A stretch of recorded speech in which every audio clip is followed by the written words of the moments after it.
ಅಕ್ರಮವಾಗಿ ಮುಡಾ ಸೈಟ್ ಹಂಚಿಕೆ ಆರೋಪ ವಿಚಾರಕ್ಕೆ ಸಂಬಂಧಪಟ್ಟಂತೆ ಸಿಎಂ ಪತ್ನಿ ಪಾರ್ವತಿ ಸಚಿವ ಬೈರತಿಗೆ ತಾತ್ಕಾಲಿಕವಾಗಿ ರಿಲೀಫ್ ಸಿಕ್ಕಿದೆ. ಫೆಬ್ರವರಿ 20ರವರೆಗೆ ಇಡಿ ಸಮನ್ಸ್ಗೆ ತಡೆಯಾಜ್ಞೆಯನ್ನು ವಿಸ್ತರಿಸಿದೆ ಕೋರ್ಟ್.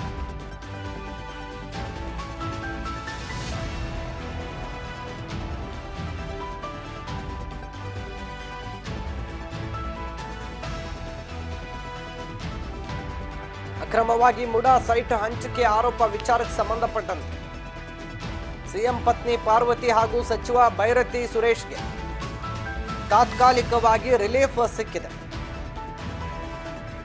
ಫೆಬ್ರವರಿ 20ರವರೆಗೆ ಇಡಿ ಸಮನ್ಸ್ಗೆ ತಡೆಯಾಜ್ಞೆಯನ್ನ ವಿಸ್ತರಿಸಿದೆ ಕೋರ್ಟ್.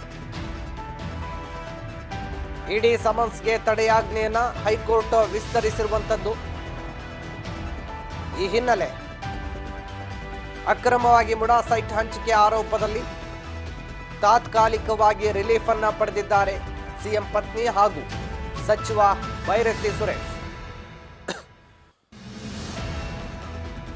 ಸದ್ಯ ಪ್ರಕರಣದಲ್ಲಿ ಜಾರಿ ನಿರ್ದೇಶನಾಲಯದಿಂದ ಸಮನ್ಸ್ ಹಿನ್ನೆಲೆ ಸಮನ್ಸ್ ರದ್ದು ಕೋರಿ ಅರ್ಜಿ ಸಲ್ಲಿಸಿದ್ದ ಸಿಎಂ ಪತ್ನಿ ಹಾಗೂ ಸಚಿವ ಬೈರತಿ ಸುರೇಶ್ಗೆ